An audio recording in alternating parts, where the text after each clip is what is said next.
El contenido del siguiente programa es responsabilidad de sus realizadores. Acompáñenos a recorrer las historias populares no contadas. Ananqué, Relatos de Clio.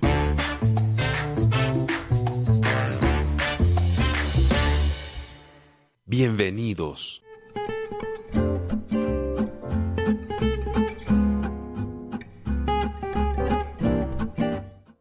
Saludamos a las y los radioescuchas de la Pedagógica Radio. Les habla Carolina Bautista, soy profesora adscrita al Departamento de Ciencias Sociales y coordinadora junto al profesor Carlos Plazas Díaz y al Semillero de Investigación Enseñanza de la Historia con Memoria de Ananqué, Relatos de Clio. Estamos transmitiendo desde la ciudad de Bogotá, en el corazón de nuestro país, de Colombia, y agradecemos a quienes nos sintonizan desde la señal virtual, a través de la página web de la Pedagógica Radio, a través de emisoras comunitarias universitarias que nos permiten llegar a diversos lugares de nuestro país y también a quienes nos escuchan en el formato podcast en diversas plataformas. Este espacio educomunicativo es posible gracias a nuestro equipo de trabajo en la Pedagógica Radio. Yolanda Barrantes y Diana Torres en la producción sonora, Laura Chávez en comunicaciones, Mario Enríquez en el Control Master y Alejandro Sepúlveda en la coordinación general. Bueno, nos encontramos entonces en este 8º episodio de Ananqué, el primero de una serie que vamos a hacer sobre movilidad en esta temporada en la que estamos hablando de ocio, de usos del tiempo libre, de cultura y que bueno, la movilidad también nos aporta para entender todas estas dimensiones que ocurren en el ámbito de lo popular urbano. Entonces, hoy vamos a tener un episodio especial dedicado a la movilidad en bicicleta. Este vehículo que nos es tan cotidiano, en todas las casas tenemos una bicicleta, todo el mundo tiene una historia de una caída con una bicicleta y está presente en todos nuestros escenarios, pero tiene una historia que comienza no tan cercana a los sectores populares y vamos a hablar un poco de ello. Y para eso, bueno, hoy tenemos a Nicolás Romero, a Nicolás que hace parte del Semillero y que además es estudiante de la licenciatura. Bueno, bienvenido Nicolás nuevamente a los micrófonos de la Pedagógica Radio. Qué bueno que te has animado a estar con nosotras aquí en este escenario, a hablar de la bicicleta. Te invito a que des un saludo a nuestra audiencia. Buenos días o buenas tardes o buenas noches, dependiendo del momento que nos sintonicen. Y pues muchísimas gracias por la invitación. Siempre es grato estar acá. Bueno, ¿qué historia de bicicleta tienes tú así que recuerdes muchísimo y que quieras compartir con nosotros y nosotras? Bueno, yo siempre recuerdo sobre la bicicleta. Pues antes de estudiar aquí en la Pedagógica estudiaba en otra universidad y digamos que me era mucho más fácil como transportarme en bicicleta y jamás voy a olvidar como los recorridos en las mañanas tipo 6:30 de la mañana, 7, atravesando el Parque Simón Bolívar todos los días. Digamos que era como un espacio que yo tenía en medio como del estrés, en medio del corre-corre que tiene pues la vida diaria, la vida cotidiana aquí en Bogotá y pues como la posibilidad de, no sé, como de respirar, la posibilidad de estar como en un espacio natural y la posibilidad de ejercitarme y pues de estar en la bicicleta, como también sentir esa libertad. Entonces siempre recuerdo como gratos esos momentos, sobre todo pues en esas experiencias pasadas en mi vida académica. Bueno, sí, ahí como amortiguando también otro tipo de experiencias académicas que quizás no fueron tan placenteras. Mira que yo asocio la bicicleta a la emoción. Me emociona mucho desde chiquita. Me encantaba, me montaba, rodaba. Me caí muchas veces, tuve heridas importantes por andar muy rápido en la bicicleta, pues para ser una niña. Y creo que este es uno de los momentos en los que mejor relación tengo con la bicicleta. Ya está, ya adulta, estoy montando bastante, intentando hacer mis pinitos en los grandes puertos de montaña que están acá en Bogotá, que no son tan grandes, ¿no? Pues lo que tenemos aquí, Patios, El Vino, El Verjón, que son puertos pues de entrenamiento de donde muchísima gente sale todos los fines de semana, porque este es un vehículo que ha sido vehículo de trabajo, pero también vehículo del ocio, ¿cierto? Y es por eso justamente que la hemos invitado a la bicicleta a este escenario. Bueno, ¿por qué no empezamos también contándoles un poco a nuestros oyentes de dónde viene la bicicleta? No sé si tú sepas algún datico de dónde viene la bicicleta. Pues más o menos se podría llegar a decir que el diseño actual de la bicicleta, anteriormente conocida como el velocípedo, si no estoy mal, todos tenemos como esta imagen de esta bicicleta con una rueda enorme, Gigante. La primera, la delantera. Exacto. Sí. Digamos que la bicicleta que hoy en día conocemos pues es como el último diseño que se tuvo en Europa, aproximadamente en 1885, que ya después llegaría en 1890 aquí en Bogotá por pues como por azares del destino, como siempre sucede, pero también como por como la importancia y tal vez la imagen que suscitaba este medio como no convencional. Sí, era un elemento, perdón, de distinción que era un vehículo de la burguesía, utilizado en ese momento para decir, mire, qué cosa tan bonita, estamos imitando lo que pasa en Europa. Entonces, así como lo hablábamos con la historia de la Victrola, este primer aparato para reproducir música, llegado en maletas y valijas de diplomáticos y estudiantes de Inglaterra, pues también la bicicleta llegó ahí, es decir, como un vehículo de la burguesía y que servía como espacio de distinción. Hay periódicos que hacia 1884 ya registran la aparición de velocípedos en estos sectores de élite de la Bogotá de finales del siglo XIX. Por ejemplo, en 1894 se registra la primera carrera entre dos de estos niños bien de finales del siglo por la carrera séptima a la calle Real. Pero cuando en 1899 llega el vehículo, ahí como que ya deja de ser tan chévere y como de tanta distinción montarse en bicicleta. Y bueno, pues pasa la bicicleta a transformarse, a convertirse en un vehículo de trabajo y en un vehículo asociado a los sectores populares.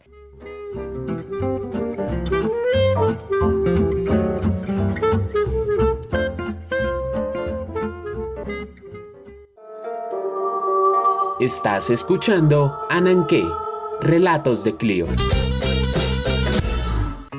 Historia central.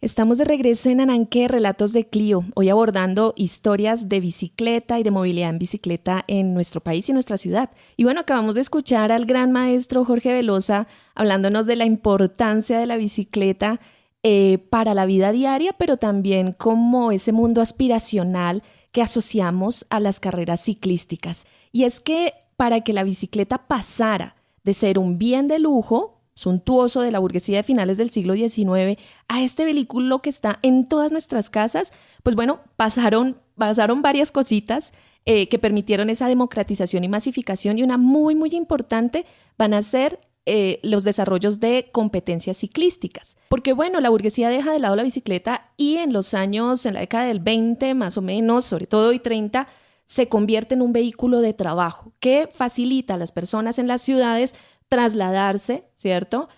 Porque no pueden pagar un camioncito para llevar cosas o para su propio transporte de la naciente clase obrera de esos años. Y eso permite que hacia noviembre de 1929 se haga la primera, que es considerada la primera carrera ciclística nacional, que es la doble de Tunja. Fueron y volvieron a Tunja en una sola. Y aquí es importante pensar como en el estado de las vías de ese momento, o sea, no es irse ahorita pues por la vía Tunja que se llega en 6 horas en bicicleta, no, o sea, esto era una gesta cuasi heroica, ¿cierto? Y además porque compitieron con las llamadas bicicletas panaderas, eran las bicicletas de trabajo que tenían las personas en ese momento, obreros sobre todo, campesinos, ¿no?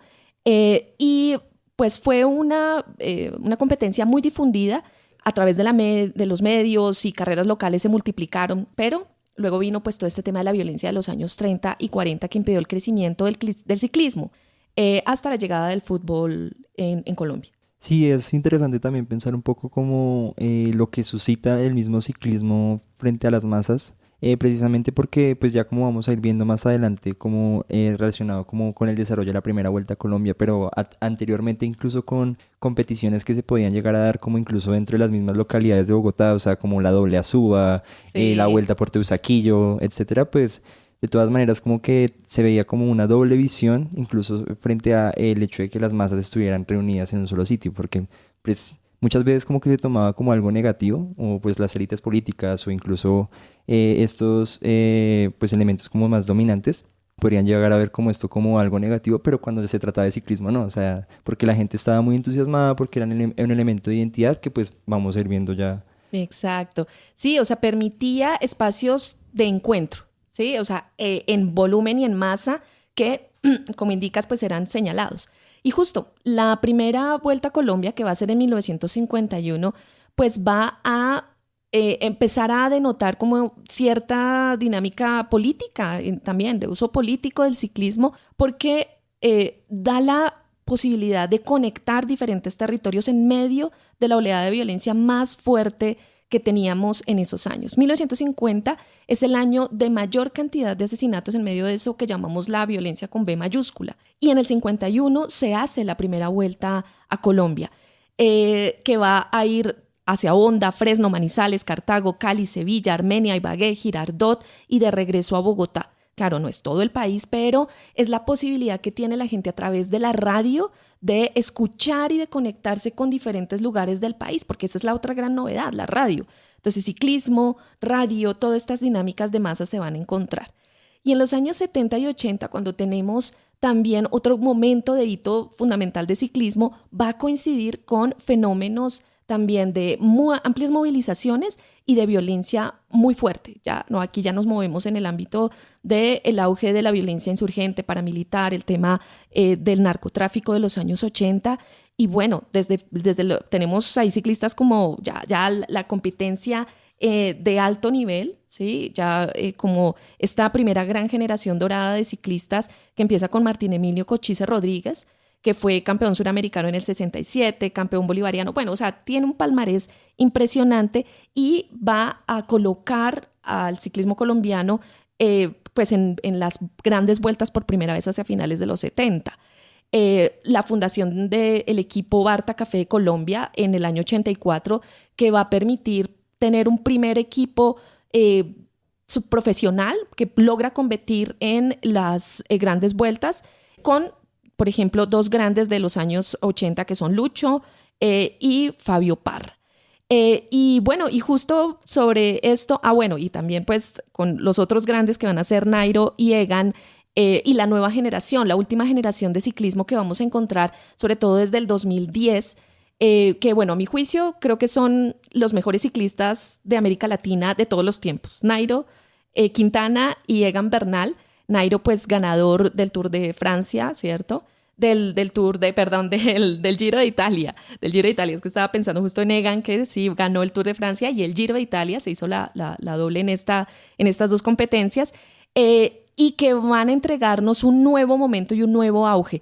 Lo curioso de todo esto es que esos momentos, la del 29, la de los 50, la de los 80 y 70 y esta más reciente de la década de 2010, van a coincidir con momentos muy importantes también de la política nacional, ¿no?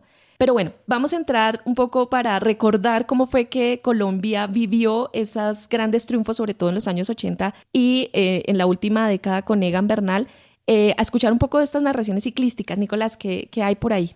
Bueno, en este caso vamos a volver en el tiempo, vamos a volver a 1985 inicialmente, para el momento en que Fabio Parra junto con el célebre Lucho Herrera coronarían la etapa 12 del Tour de Francia, ocupando el primer y segundo puesto respectivamente. Y pues en este caso pues vamos a recuperar un poco esta narración de Rubén Darío Arcila para la cabina de Caracol Radio en estos años 80, que pues pasaría a la historia, o sea, trascendería hasta el punto de tocar las fibras de generaciones que no saben quién es Lucho Herrera. Sí, tú no habías nacido, sí, ni en proyecto estabas buscando ello. Y pues que de una u otra manera uno escucha como estas narraciones, uno escucha como el sentimiento que se imprime y sí entiende que pues de una u otra forma el ciclismo es una forma en que se construye un referente de colombianidad, un discurso nacionalista, pero que también encarna el ideal de resistencia, perseverancia, abnegación y pues el intenso sufrimiento, ¿no? El intenso sufrimiento que implica el coronar estas etapas reina, el ser un escarabajo. Y pues también haciendo el paralelo un poco con los triunfos recientes, ¿no? Porque pues la historia se repetiría, esta vez pues coronando a un colombiano como campeón del Tour de Francia, que sería el zipaquireño Egan Bernal. Zipaquirá como con una cuna de bastantes ciclistas, el Zipa Forero, exacto. El primero. Y pues que en el año 2019 llegaría a casa aquí a Colombia la camiseta amarilla y el ansiado triunfo. Y pues una vez más Arcila como volcando su alma para proclamar el deporte colombiano por excelencia, que es el ciclismo.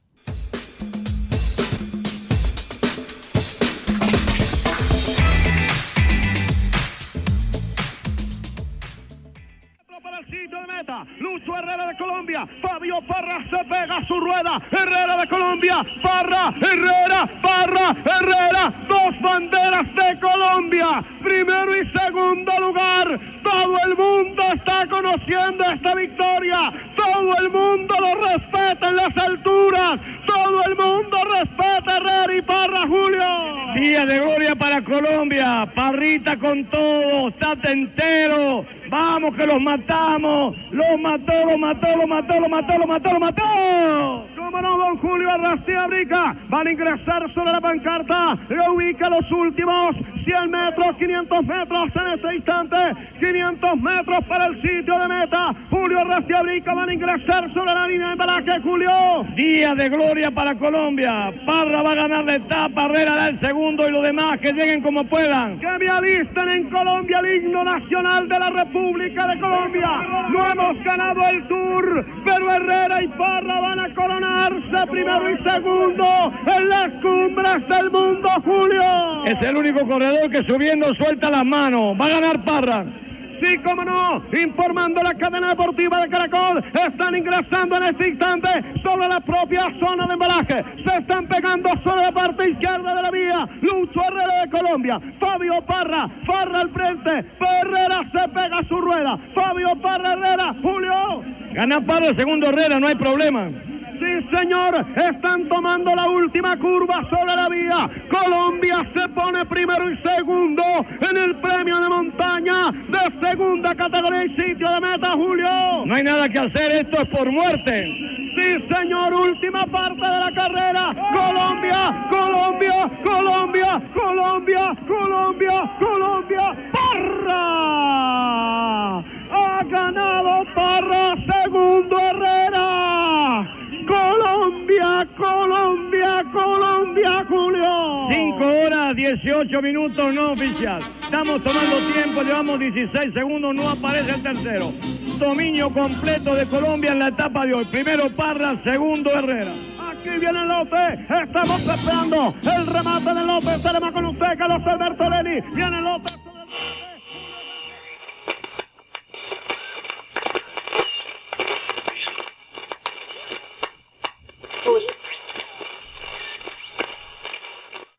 Vincenzo Nibali la etapa, pero viene atrás un colombiano. El dial abre las puertas de las casas. Vibra el radio en las eras del cilantro. Sobre los muros aún sin mezcla. Que levanta el albañil. Déjenme soñar.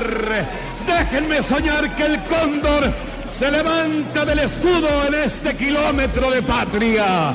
Déjenme soñar en el doble raquetazo de Farag y Cabal, en el salto inmortal de Caterín, en la gloria que nos llevó a conocer el loco Miguel Ángel. Va a llegar Vincenzo Nibali, viene atrás Egan Bernal. Déjenme soñar, no conquistamos la luna, pero sí conquistamos el sol del verano francés. Atrás una general ya definida, acá adelante fondo, clase, preparación, resistencia, aguante. Y este hombre se encaramó ya en el Olimpo de los grandes corredores del mundo, Vincenzo Nibali, la fuga que se dio. Exacto, aquí viene el remate del pedalista italiano, agachando la cabeza, mientras el pueblo colombiano pide que lo dejen soñar. Se eleva en una nube Vincenzo Nibali, ganador de la etapa. Atrás vienen sus rivales, asoma la Blue, allá viene la Blue amarilla, Egan Bernal, entrando Valverde en este momento, todavía no ingresa Egan Bernal. Aquí está entrando Landa, abrazos para Bernal, un pequeño paso para un hombre, un salto gigante para una nación. Síguenos en Facebook e Instagram como @culturaananque.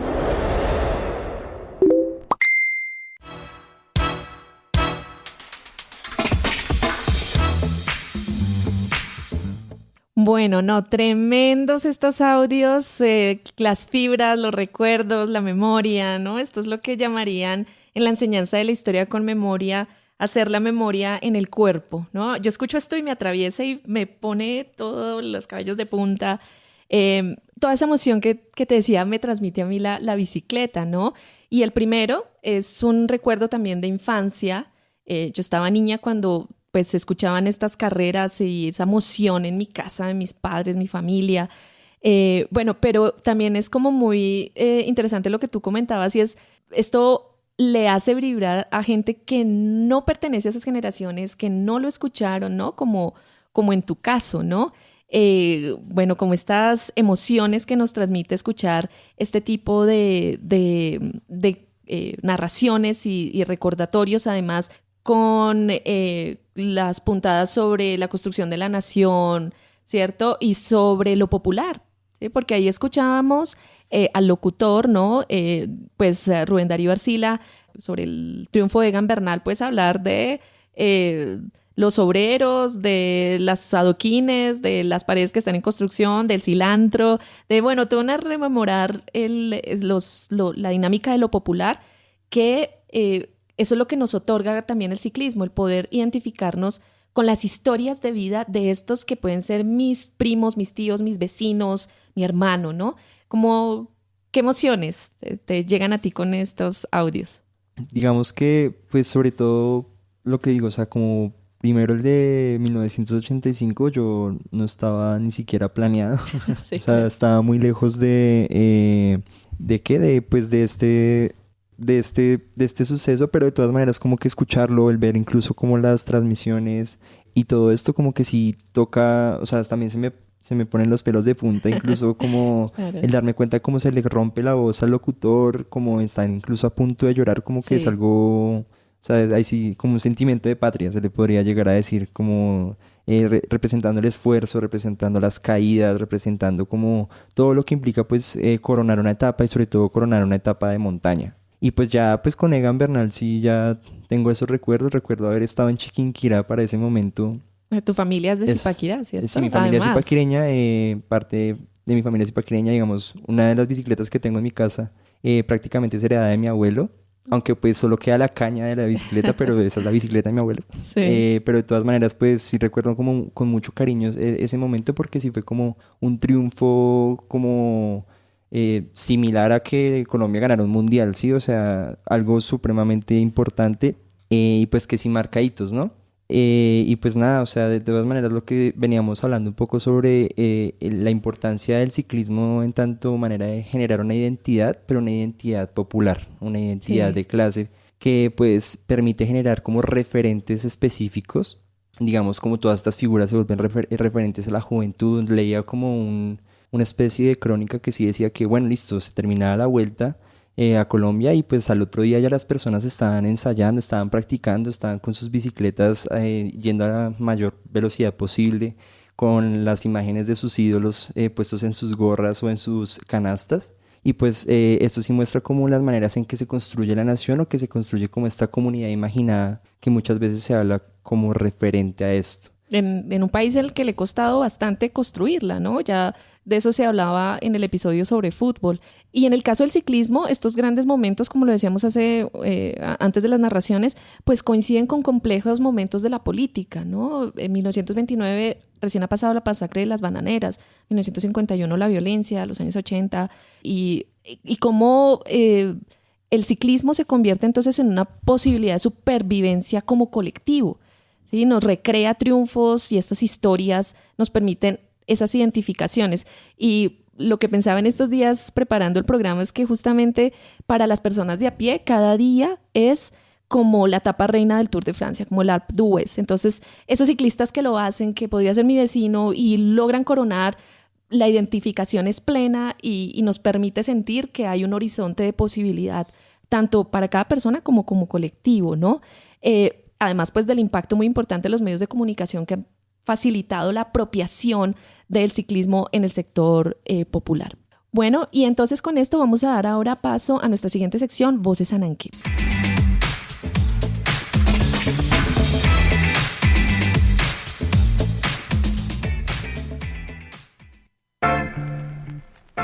Las voces de Ananqué.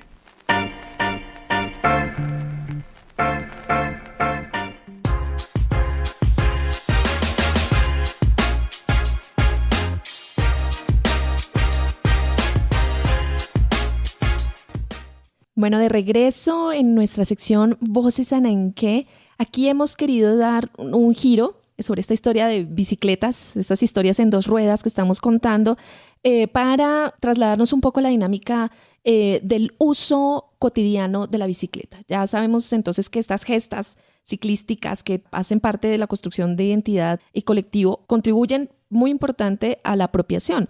Entonces ahora, pues bueno, ¿qué significa el uso de la bicicleta en la cotidianidad y frente a la movilidad o la inmovilidad y el caos que tenemos, por ejemplo, en ciudades como Bogotá, porque es una de las ciudades con mayor cantidad de biciusuarios, biciusuarias, y además con la mayor cantidad de ciclorrutas en América Latina? Bueno, ¿qué hay detrás de esa historia? ¿Qué es lo que se mueve allí detrás, Nicolás?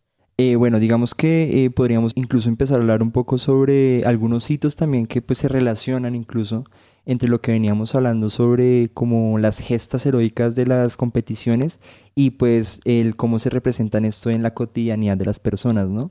Digamos que esta centralidad que puede llegar a tener la bicicleta se puso en manifiesto incluso, podemos hablar de la manifestación de 1974, que sería como la que marcaría un parteaguas sobre el uso de la bicicleta en esta ciudad de crecimiento atropellado, en esta ciudad con un crecimiento desigual, en donde la movilidad realmente pues es un reto que digamos se ha venido construyendo y se viene construyendo todavía hoy en día, incluso con la múltiple polisombra que vemos todos los días. Sí, que nos acecha. Pero digamos que en 1974 como que sí se daría como ese primer hito con la gran manifestación del pedal, que lo que hizo fue prácticamente cerrar el paso de los automóviles en 80 cuadras de la ciudad, 80 cuadras de 1974, o sea, dimensionar eso, precisamente como para auspiciar este tránsito de las bicicletas. Y pues esto lo que haría al final sería fortalecer como la organización Procicla, que daría paso a que se iniciaran a construir carriles exclusivos para bicicletas, que es algo que hoy en día como que es muy representativo de la ciudad.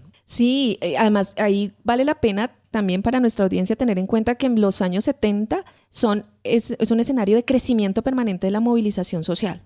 ¿Sí? Y aparece esta gran movilización que podría ser pues como una antesala de la movilización ambiental y de movilidad urbana. Entonces es muy interesante que esto tiene una historia larguísima.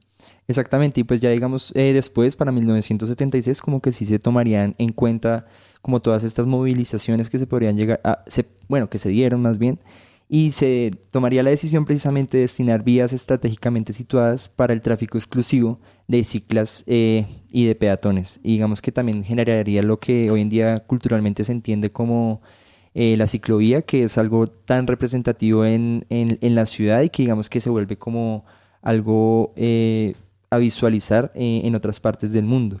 Pues digamos que también en este caso la bicicleta se volvería como este medio de resistencia, ¿no? Entonces digamos podemos tomar en cuenta a la bicicleta y sobre todo en una ciudad como Bogotá como este medio que implica una declaración política, una alternativa ambiental al sistema de transporte, un medio de socialización, es el medio también que mucha gente utiliza para parchar, para pues estar con sus amigos en diferentes espacios, pero que también genera una expresión de identidad como ciudadano. Ya como tú lo decías, pues en todas las casas de Bogotá existe una bicicleta. Y pues sí sería interesante ver cómo es esta vida en Bogotá encima de dos ruedas. Para ello, pues vamos a dar paso a una entrevista realizada precisamente a una persona que utiliza la bicicleta casi que todos los días.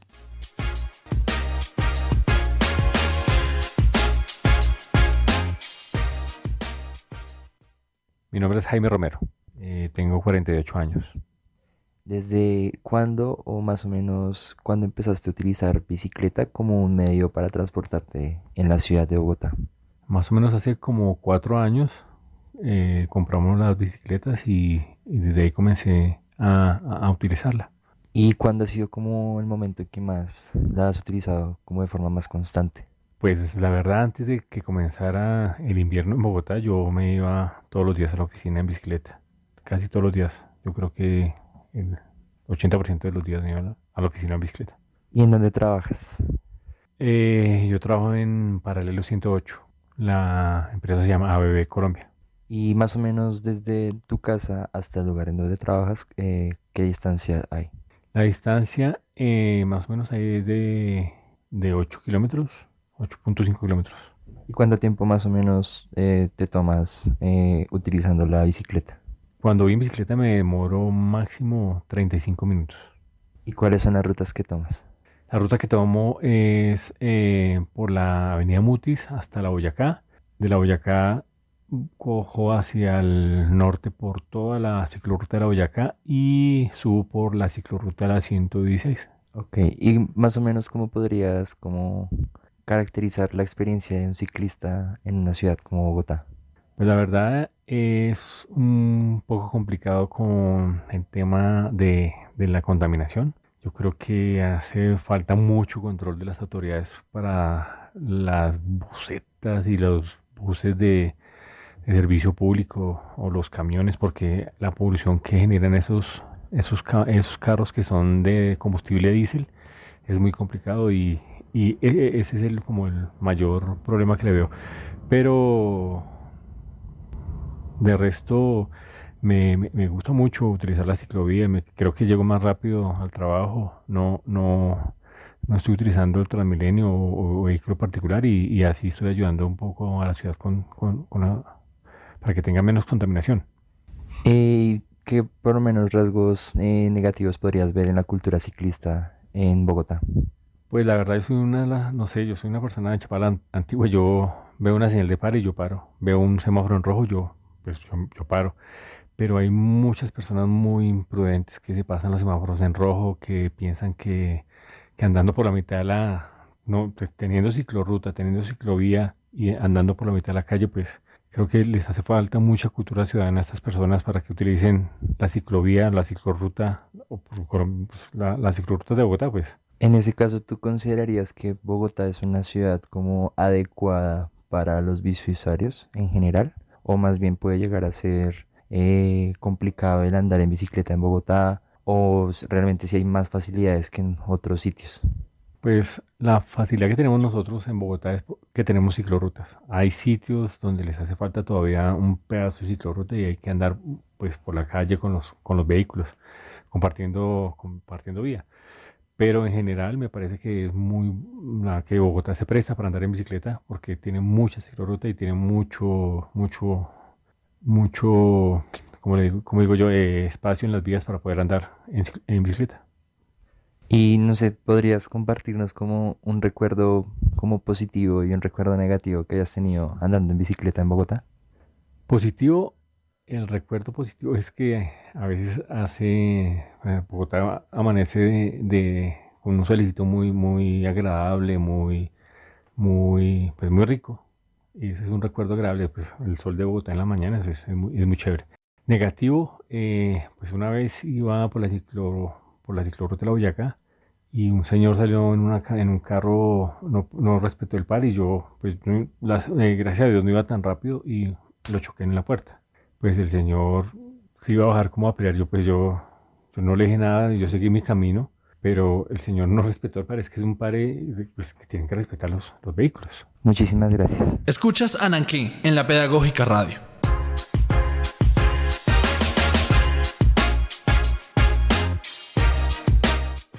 Bueno, pues muchísimas gracias a tu padre por compartirnos este testimonio, que son como historias que nos pasan a todos y todas quienes hemos sido biciusuarios en esta ciudad que tiene una infraestructura grande, pero que no logra mantener, que se deteriora muy fácilmente, que tiene grandes problemas de inseguridad y además hay una actitud bastante hostil hacia quienes usamos la bicicleta.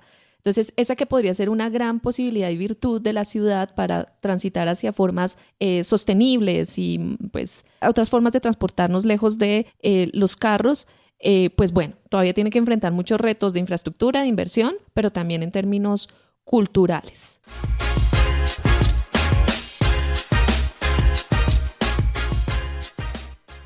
Estás en modo Ananqué. Ananqué en las redes.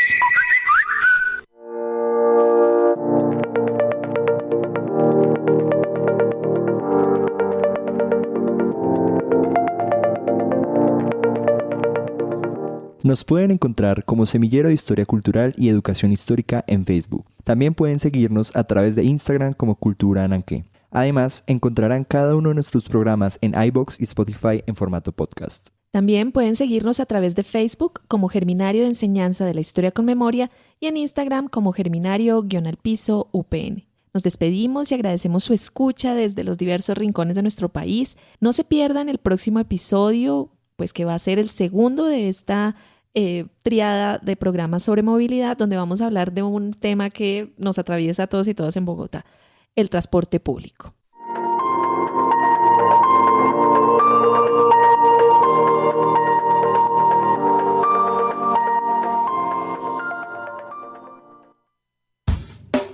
La Pedagógica Radio presentó Ananqué, Relatos de Clio. Este programa es parte de los contenidos educomunicativos de la Pedagógica Radio, disponibles para ti al aire y en formato podcast a través de radio.upn.edu.co.